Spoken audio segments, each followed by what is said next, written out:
And we got to get our young people to understand that they have to make that part of their life. If you don't and avoid, someone else is going to make those decisions. And without your voice and input, that decision may be negative to your rural community, your family, and your farm. Not intentionally, but because your voice wasn't there. And it requires our young people to be preparing themselves to be those leaders of the future. And it's my job to create an environment that they feel welcome.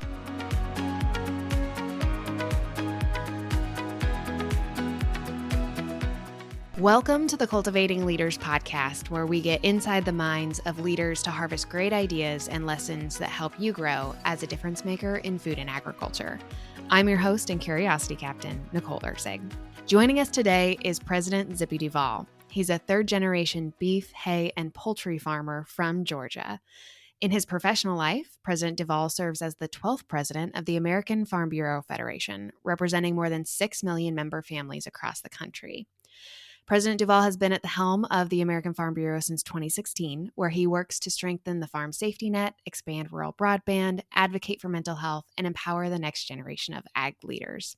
President Duvall, welcome to the pod. Well, thank you. I'm glad to be here with you this morning. Well, and I'm so glad that you're joining from your farm in Georgia. What did we miss from your bio? I miss being on the farm a lot, so Fridays and Mondays I try to get a 3-day weekend because we all know that there's things you can't do over the internet, and you have to be on site to get it done at the farm. So Friday is normally really busy, and Monday's really busy because I'm trying to dual role. But I don't think you really missed anything. There's a lot went on in all those years, but I spent most of my time dairying for 30 years and growing chickens. I went into poultry business during the 80s, during the crisis, the financial crisis on the farms during the 80s, diversified into poultry to try to survive that difficult time. And I'm still growing chickens almost 40 years later. So it's one of those things that's become part of this farm. Mm-hmm. That's incredible. Let's start with your journey. How do you go from being a farm kid to leading the American Farm Bureau Federation? Well, that's really interesting. I had great parents. I mean, they were wonderful. They believed that their sons should grow up working, and we did. Actually, when I was 8 years old, I remember my dad sat down at the breakfast table and said, "Sons," because there was 3 of us, "we're in the dairy business and I don't milk cows." And he had bought 60 cows, and he worked in town at the feed store, and so it became our job to get the cows milked and take care of those 60 cows. And so every morning we go out and milk and come in and eat breakfast and go off to school and do our thing. And that's kind of where my love for agriculture really started. I'm one of these guys that love a cow. I love doing anything with cows. And so I spent my life going through that. And when I was in college, I really had in the back of my mind I might be a lawyer. My dad knew I wouldn't be a lawyer, that I'd be something else. My dad was a little bit politically inclined because he was a county commissioner at the time, and he had run for sheriff and done some things. And he always looked at me and says, "You've got my genes. You're going to end up doing this kind of stuff." And I said, "No, not me. I'm not going to do that." And when I was in college, I remember he taught me in taking a speech class because he said, "You need to learn how to talk in front of people." Well, I got about 3 weeks in that speech class, and this old country boy says, "This ain't me." And I dropped it. And I think that was the maddest my dad had ever been at me. Because he says, "You don't really know who you are, but I do." He said, "You will regret dropping that speech class." And I have regretted it ever since. So he was right. But later on in college, he had a massive heart attack. And he just basically told me, he said, "Son, if you think you ever want a dairy for a living, you're going to have to make a decision now because I can't keep doing it. So you'll either have to take it over or I'll sell it." So I made the decision to leave college and come home and take on the career of managing the dairy, and hadn't looked back since. But during that time, I remember going to my dad's breakfast table, my mom's breakfast table after milking and after I'd taken the dairy over. And I was talking about regulation and not being able to find any help and price of milk. And Daddy just looked at me and said, "Son, if you want to be involved in those decisions that affect your life every day, you got to get outside your fence rows." And I remember saying, Daddy, I ain't got time to do that. I got to run this dairy. He says, you got to manage your time and discipline yourself to where you can do both, because there are people out there making decisions every day that affects your life and in your farm's life and your family's life. And if you want to be part of that, you got to go do something else. And he took me to a Farm Bureau meeting and he said, this is where you do it. This is where your voice can be heard. And I got elected young farmer chairman at county level and haven't looked back since on that. And the young farmer program at Farm Bureaus for a farm boy is an absolutely wonderful place to be taught the skills of becoming an advocate and a leader within our industry. And we have trained thousands of young men and women over the years to be leaders. And they may end up doing it in Farm Bureau. They may end up doing it locally in their community, in their churches, or even maybe another organization like soybean organization or corn organization. When did you first realize that you were a leader? Well, I think after I got started, I was convinced that I should fill out a Young Farmer Contest Award in Farm Bureau. And my wife and I filled it out and we won that award. And then after that, they asked me to serve on the State Young Farmer Committee. And I think then I started realizing, as I was with other people my age that were farming and different kinds of farming all over the state, I think that's when I started realizing, hey, people are interested in what I have to say. As we'd go through meetings with congressmen and senators as young people, and realizing that, a lot of times I would, not intentionally, but I'd catch myself stepping up and asking the questions and getting the attention of the congressmen and senators. And I think, that's when I realized, maybe I do have something to contribute in a bigger and different way, not because of my knowledge, but just of my willingness to be able to be part of something bigger than what I was. Yeah. Yeah. Willing to step up and take a seat at the table. Yeah, and when you do it and you're in that comfort zone and doing that, and people look to you, and it's almost like getting branded. You know, he'll do it. Give it to Zippy. He'll do it. And when they give it to you, and you take it and do it, and people tell you you've done a good job, and you just take advantage of all the opportunities to learn. I mean, it just kind of come natural for me. And anyone that says I will never be able to stand up in front and talk to people, they're wrong. I mean, that's something you can learn to do. That should never scare people away from leadership roles. And there's a lot of leadership roles that doesn't require that too. Mm-hmm. Yeah. Before we even started recording, you were talking about getting to meet President Trump, and your role today includes advocating for agriculture at the highest levels. Have you ever doubted yourself or your ability to lead in some of these high-powered rooms? Every day. I'm just a farm boy. I don't even have a college education. I'm not proud of that. That's something I wish I could have finished. But it's proof that in America, if you got a passion and a will and a want and a need and a desire to work hard to get there to do that, you can do it. But I'll tell you, there's never a time when I walk into a room with some dignitary or president of the United States or secretary of agriculture or Department of Labor or whatever, wherever I might be, that I am quietly in my mind praying for the wisdom and ability to do my job. Because I'm a very faithful, born again Christian, and I know I'm here. I'm on a mission that God's got me on, and I fully, truly believe that. I listen to the leader in Congress, and I hear him reference his faith, and it's so powerful to me because that's where I live. And it gives me the strength to be able to go in and do those things. Sometimes I look back at meetings and say, wow, where did that come from? I never thought about asking that question that way. So I really believe my faith gives me the strength and wisdom to do the things that I do. And I give all that glory to him.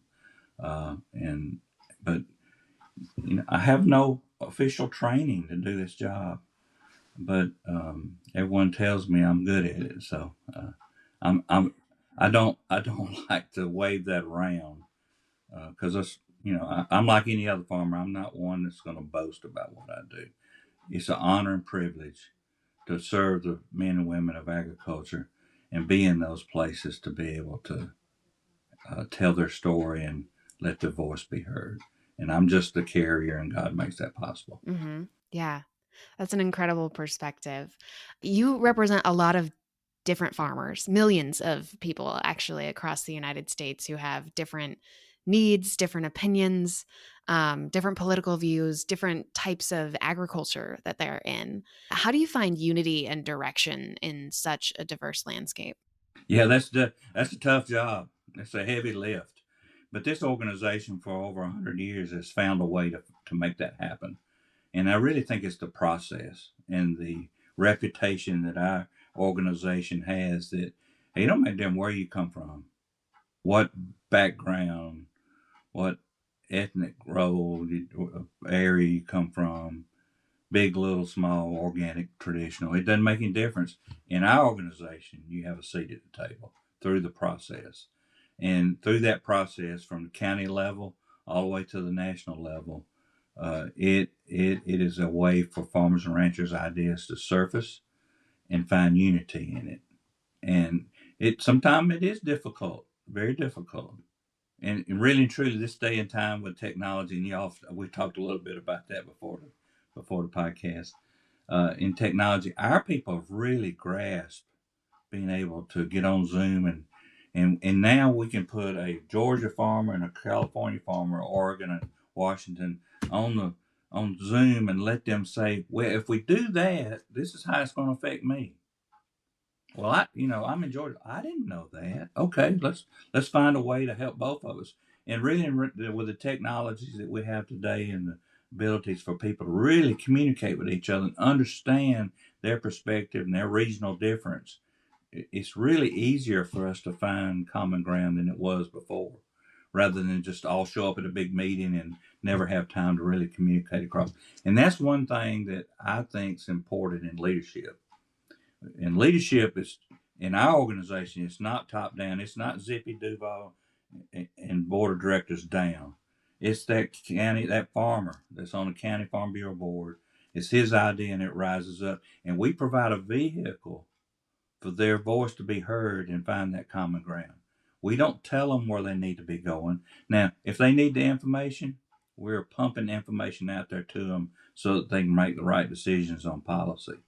But it's more of a vehicle that is respected and the process is respected that we go through to get there. And I've been a part of a lot of organizations, county commissioners organizations, rural elected organizations. All of them do those policy things, but none of them do it like we do it because it is always focused on that grassroots member. Love that.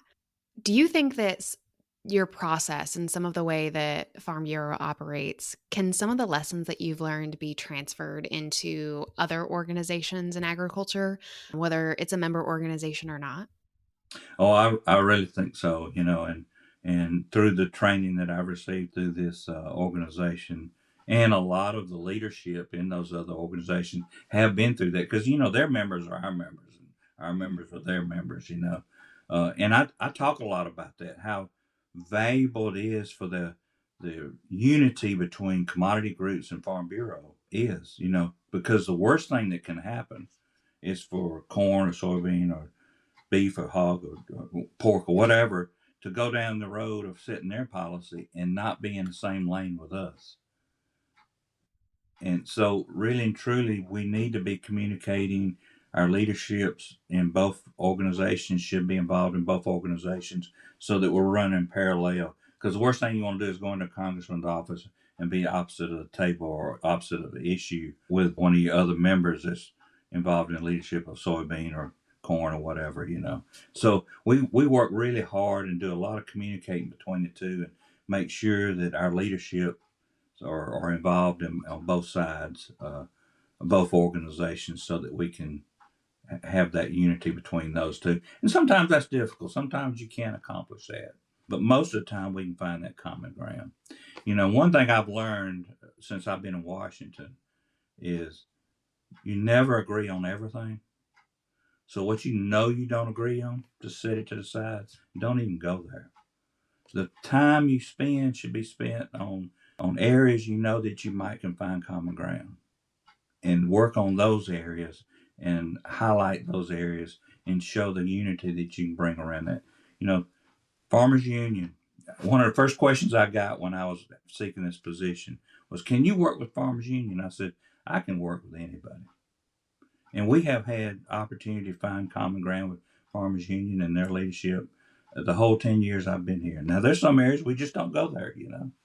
And I think as a leader, you got to figure out how to do that.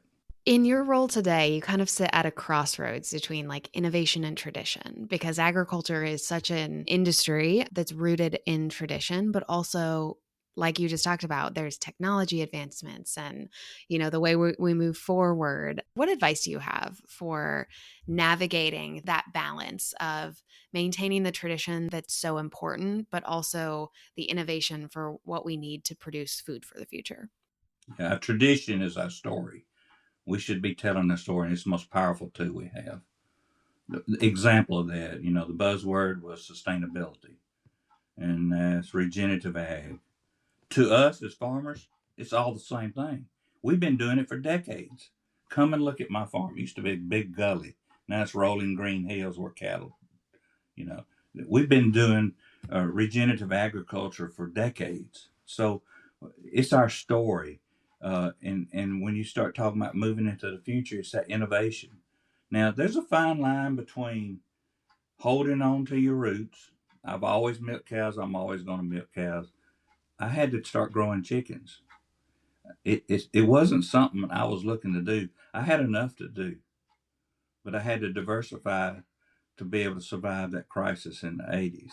So you hold on to your tradition and your roots, but there's also a fine line of financially sustaining this farm is, can I hold on to my roots and just do this, or have I got to take on new technologies, new innovation to move forward? And how do I do that? And really and truly, at the end of the day, it comes down to, can I afford it? And if I can't, let's figure out how we make that transition into the new innovation in agriculture and be able to afford it and sustain the farm like it is. Sometimes it's a necessity to do that. Sometimes you can do it immediately. Sometimes it takes years to do it. It takes a lot of planning and a lot of soul searching to figure out how do you do that. But farmers and ranchers across this country, I have witnessed, they'll find a way. The market leads them, the innovation helps them get there, and they find a way financially to be able to make that happen. The ones that out there have been successful, they're the ones that's been able to do that. But we should never get away from our roots, and those stories are powerful. Yes, absolutely. As we think about the future and the next chapter in the story of American agriculture, what kind of leaders do you think we need for this next chapter? Well, we spend a lot of time training people to be advocates and leaders, and one of the big struggles and one of the things I stay awake at night is, how do we bring more people out? As we move forward, agriculture, our businesses get bigger and bigger, and we're forced to do that because of economic decisions we have to make. To be, you got to do more to be able to stay here and be able to survive and sustain your farm. As we get bigger and bigger, they have less time to be part of something like Farm Bureau or take on a leadership role. So, our organizations have to adapt to that and make it accessible through technology like this so that farmers and ranchers can continue to be part of something bigger. But getting them to understand the importance. And I spent a lot of time on the road talking to farmers and ranchers, and I tell them the things that their engagement allows us to accomplish. And really and truly, say, you're a leader, we need you to be a leader, but we're going to call on you just at the right time so you don't have to spend your whole day thinking about it. And we're going to provide these materials on our website, market intel, whatever it might be, a really quick read every morning after you do your devotion over your coffee, so that if you're called on, you're prepared and have the knowledge to do that. So as organizations, we got to be a feeder of that information and create that vehicle for the future that they can take care of technologies like we're doing today. In their tractor, why it's on GPS, from one end of the road to the next, wherever it might be, we got to be able to adapt to that and help them do it. Yes, absolutely. From your vantage point, what do you think are the three biggest challenges facing the next generation of agriculture leaders? Well, availability of land, credit, availability of credit, and the opportunity to actually really make a living on the farm. It costs so much now to get into agriculture. How I got into it will be different than a lot of what ways that young people get into it today. I see I see young people that really want to farm coming out of college and giving 5, 10 years to a farm, a family farm, and that family farm not have a family member that wants to come back to the farm, and it being transitioned to a non-family member because he's been there and shown he's dedicated. And the farmer really, I told my children the other day, said, we ride by subdivisions that are, they were farms and now they're just subdivisions. And I'm not against people having a place to live, don't get me wrong, but I don't want my farm to ever look that way. I remember my 13-year-old son saying, Daddy promised me our farm won't ever look like that. And now I'm saying to him as a veterinarian at 45, saying, son, promise me my farm won't ever look like that. You know, and you don't want to put that burden on them, but farmers want their land, their farm to stay a farm, whether it be through a family member or someone that's proven themselves that they're willing to make the dedication, have the passion of doing that. And that's hard for young people to do. I know that. I know it's hard to do, but I think we're going to see more and more of that as we move forward, and and and we got to find a way that young people have confidence that they can go onto a farm, make a living, and raise a family there. Now, there's a lot of living may not be money. It may be the privilege of raising your children on a farm, making less money. It's a way of life. It's a style of life that's different than what it is in the city and working for a big company. And a lot of times, money's not the driving factor.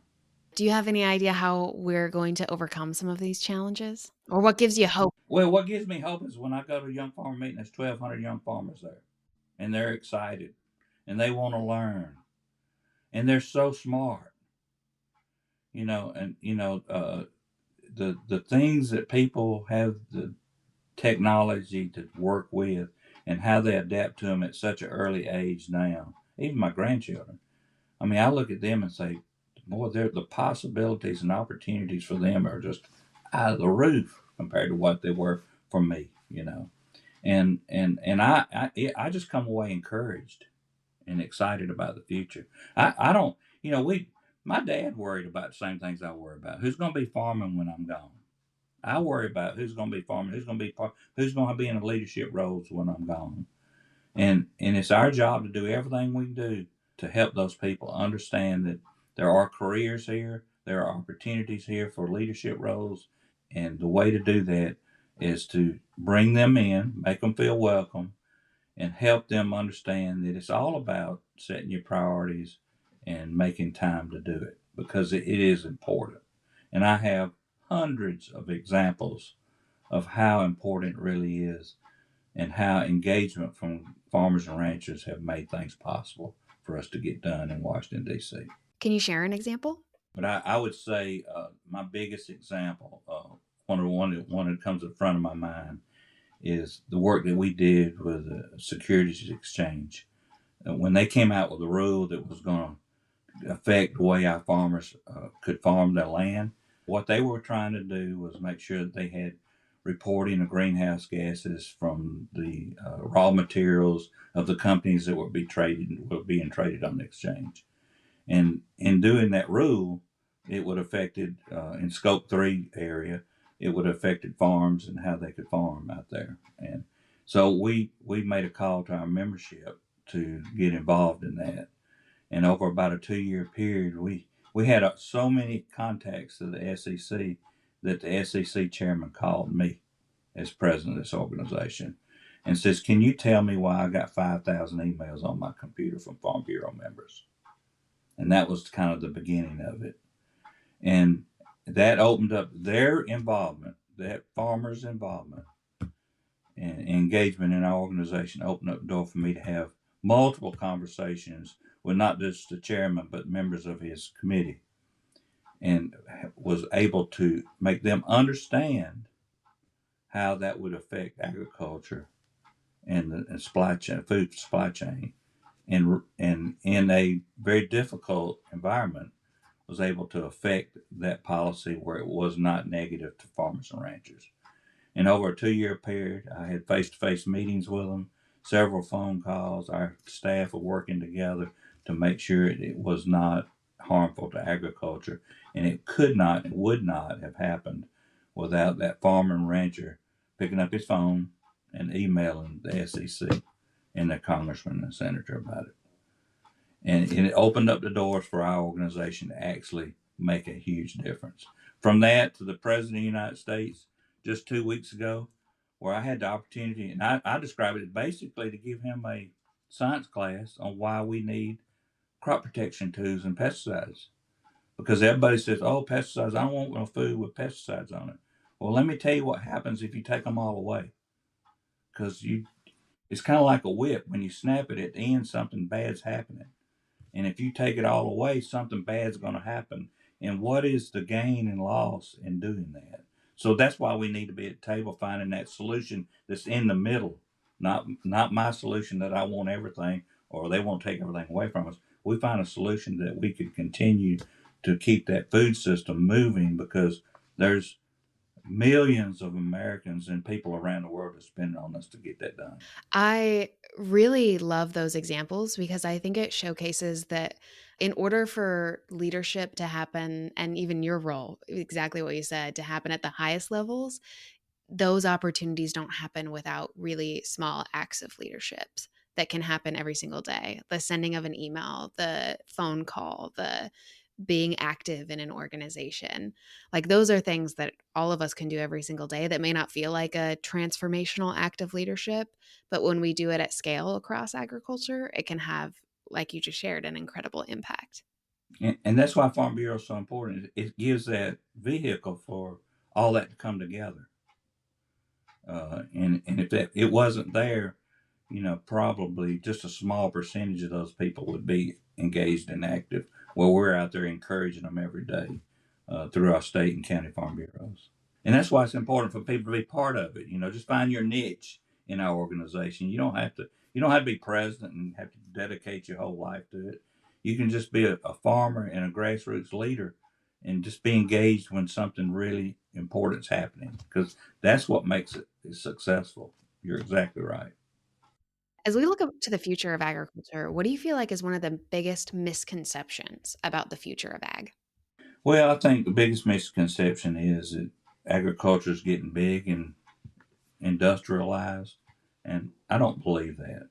If you look at the statistics, 96% of farms across America are still family owned. Family owned in 2025 is different than family owned in 1979 when I started. Family owned in 1979 was a landscape of small dairies, 100 cows all across my community. Now there's one big one that milks 3,000. It's still a family farm, and it has multiple family members involved in it. When you start thinking about a cotton picker costing over $1 million, not that spot, that landscape of many farms out there owning $1 million piece of machinery that picks cotton just 1 month a year or maybe a month and a half a year. That doesn't happen anymore. You got multiple family members working on one farm that has one cotton picker that costs over $1 million. And that's how they take that new technology we talked about earlier, in that identifying that way, how do we afford to move into the future and utilize that new technology. So I think the biggest misconception is not industrializing it. It's not making it insensitive where we don't care about our animals and we don't care about the soil. That is so absolutely ridiculous. That's a misconception too. I mean, if I mistreat my animals, one, I couldn't go to bed at night and sleep with myself. If I mistreat them, they're not going to produce for me. It's about production and efficiency. And the only way to do that is make them comfortable, happy, and take care of them to the best of your ability. The soil's the same way. If I mistreat my soil year after year after year, one year it's going to not produce for me. And it's all about production and efficiency so that you can be sustainable and move into the future. That's why I say regenerative ag, been doing it for decades. We just called it something different. It was conservation to start with, then it becomes sustainability, and now it's regenerative ag. All those things have misconceptions about, and it's our job to tell our story. If we tell our story, people will understand it and have a more trust in their food system. And that's part of what we, as farmers, it's got to be part of our job to tell our story. When I was with the president 2 weeks ago, I realized how important our stories are, because with the most powerful man in the world, who is very smart and intelligent, he didn't really know the science behind crop protection tools. But why should we expect him to? He's a real estate person. And why should we expect him to? So if you think about your neighbors not in agriculture, why should we expect them to understand why the airplane's out there flying and spraying something over that crop? Why should they understand the advantages to that and what helps get that product to the shelf for people to utilize? Our stories are powerful and they're important, and people need to have understanding so they can trust what we're doing. I appreciate that mindset of we can't expect people to have the understanding or even the interest, right? There's plenty of things that I don't know how it comes to be or how it's put together or all the thought and hard work and process behind many of the things that I use every day. But I think farmers have such a unique and incredible story to tell. And when we have the opportunity, it's important. And it takes leadership to do that. You got to be not scared to share that story, and you got to be able to share it in a way that people receive it that benefits everyone, not just us. Because I tell everybody, you want to talk about Maha? Let's talk about Maha. What is it really about? It's about making America healthy again, and food is part of medicine. So how do we educate people as to what we're doing and why we do it, and how do we get it to a level to where they have trust and comfort in it within agriculture? We want the same thing. We want a healthy America. If the markets in agriculture drive farmers to do something, they're going to do it. We've done it forever. We're driven by markets. If the consumer wants this, we're going to figure out a way to give it to them. But we need the technologies and the innovation, and whether it be in seed or fertilizers or crop protection tools or equipment, we need all those to be able to move in the direction that the consumer wants us to be. It's about the consumer and having a healthier people in our country, and we all want that. Well, I think this circles back to a little bit of where we started in finding common ground in what you have in common and not worried about the things that we're not going to agree with everything in some of these movements, but there's areas that we do, and focusing there as we tell the story of agriculture or try to influence people. And that makes it a way that folks can receive it. One of the biggest challenges as a leader to me is, and I like this challenge, but it's a big challenge, is if it's my job to find a solution to a problem with you and you have a different personality, it's my job to figure out your personality and figure out how my personality and your personality will allow us to work together to find a solution. And so many people think it's me, I, and we're going to do it my way. Well, yeah, you go into every battle that way, but you never find a solution that way. You'll turn people off. And it really is a challenge to try to adapt to other people's opinions, a point of view, and their personalities. And I work hard at that to do that, but it's one of those challenges that I realize has to be done, and it really has become fun for me to figure out how to do that. I think that's such a valuable lesson, Zippy, that I think when you're especially young leaders, you can think like, oh, I got to go out and do this. But it really, it's about adapting to the people that you're working with. And we all have to work with people that we think differently from or have different backgrounds from, or maybe we don't even like them, but we got to figure out a way to work together to get the outcomes that not only do we need, but our community and our world needs. You said it perfectly. So, Zippy, I want to talk about your passion for youth and bringing young people into leadership roles. Tell me a little bit about why this is so important to you. Well, one is through this job and this journey I've been on since 1976 when I left college, I have learned that what we do as leaders in our organization, what we do as leaders, period. It may be in your church. It's so valuable. If you don't have that leadership, the role, you can't take on the future, and bad things happen. Bad things happen. One of the biggest burden as leader of this great big organization is trying to prepare this organization and our industry for the future. And when you ask that, how do you do that? Well, to answer that question is to bring young people to our organization and give them the tools to be that leader they need to be. Because all across the farm bureaus, 2,800 county farm bureaus, there's a county president, every one of them, and a board of directors. They're all leaders. They're diamonds in the rough waiting to be shaped to be a great leader. It's our job to make sure that we prepare them for the future. Now, getting young people to come to a membership organization in this day and time is difficult.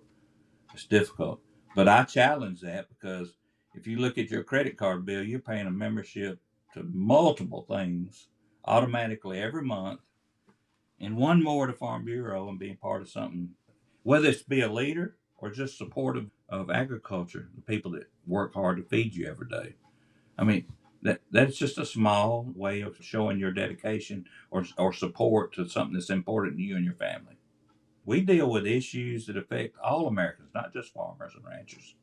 All Americans. Waters of the U.S. I mean, we fought that battle for years, and you're still fighting it, still shaping that waters of the U.S. rule. It affects every American. It might be in their electric bill. It might be in their taxes. If you can't develop a piece of land to put a power line over it because of waters of the U.S. I mean, what we do affects every American. Everybody ought to consider being part of it and be supportive of it. And it's just important for leadership, and we got to get our young people to understand that they have to make that part of their life. If you don't and avoid, someone else is going to make those decisions, and without your voice and input, that decision may be negative to your rural community, your family, and your farm. Not intentionally, but because your voice wasn't there, and it requires our young people to be preparing themselves to be those leaders of the future. And it's my job to create an environment that they feel welcome and want to come to us. From 4-H and FFA to college, Farm Bureau programs, to Young Farmer and Ranch in our organization, to PAL, which is another advanced leadership group that we have. And not just them, with the women, with promotion and education, we have 3 different committees, and all of them, I think, are leadership development programs that are preparing people at all different ages to be leaders of this organization and of our industry. And it is crucial. And as a leader, you got to think about preparing your organization for the future, and there's no better way of doing it than that way. That was a great sales pitch. You have me you have me going for sure. Oh, well, thank you, Zippy. That's a great perspective. I want to move into, we do a rapid fire section of each podcast episode. So I'm just going to ask you some quick questions and answer in, I'm going to say, a sentence or less if you can. I'll try. Okay. Yeah. What's one habit that has made you a better leader? Well, my devotion times made me a better leader. What is something you used to believe about leadership that you no longer do? I thought we were born to be leaders with all the skills and talents, and we are, but we just don't know it. They are raw skills and talents that you have to work to develop, and everyone has them, whether they think they have them or not. That's so great. Who mentored you early on, and what's a piece of advice you still carry with you from them?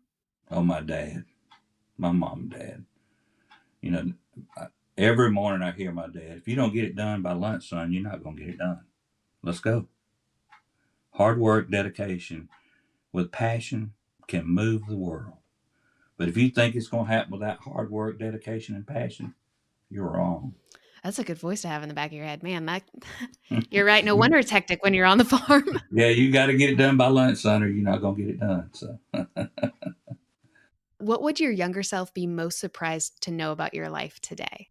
I had no idea that I would sit with presidents of the United States.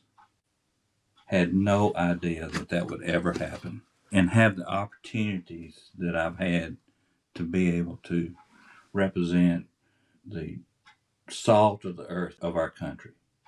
You know, if you look at this country, great country, and how it was built, but you go out there and spend time on the farm with all these farmers and ranchers, they're the one that built this country off the sweat of their brow. And you can understand how they did it when you go out there and spend time with them. Because you're talking about passion and hard work and dedication, year after year, season after season, storm after storm. It is just amazing how some of those farmers find a way to survive to the next crop or next year. Yeah, it's inspiring. Okay, so at AFA, we are all about, we call them hot takes. So unconventional or bold opinions. President Duvall, what is a hot take that you have about leadership or the future of agriculture? My hot opinion about agriculture is this is an exciting place to be. If you look at the technology that's coming down the pipe and the opportunities that we have to grow the food, fiber, and fuel for this country and the world, it is absolutely awesome. Yeah, and the hot take about leadership, it's not going to happen without you. I said everybody has those raw leadership qualities within them, and we can't do it without your involvement. That I feel like is a perfect place to wrap this up. We like to make sure that we build bridges and connections between people with at AFA, President Duvall. So where can people connect with you and learn more about the work that the American Farm Bureau is doing? Sure. Well, we have a great website, and I encourage everybody. The information that's on there, from policy issues to mental health. We got a Farm State of Mind pro. We're in a very difficult time, and I'd encourage anybody out there that's fighting a battle here, and we all do. Some people would deny it. We're in a time where we're trying to get rid of that stigma and say it's okay not to be okay, but you can't sit there and not talk about it. And we want to provide that vehicle for not just farmers and ranchers, but anyone that could go to our website and be able to get some help through the Farm State of Mind program. But to issues, our market intel, very quick reads, keep yourself prepared to be able to be engaged. I don't know when this podcast is coming out, but we're in August now, almost in August recess of Congress. All those congressmen and senators will be going back home. This is the perfect opportunity for, on a local level, to go get involved and get engaged. Don't miss a town hall meeting. Set up a farm tour for a congressman, a senator, or some of their staff. Let them see and hear so that they understand, build trust, and confidence that we can move forward and make the right decisions to help everyone in every situation. And it's just so important. That is so great. I so appreciate you joining us today, President Duvall. This has been a fascinating conversation, and I've enjoyed learning from you. Our listeners will as well. So thanks for being a part of the Cultivating Leaders Podcast. Thanks for listening to the Cultivating Leaders Podcast, brought to you by Agriculture Future of America. If you've been here before, you know we value feedback as a gift. Please leave us a review and let us know how we're doing.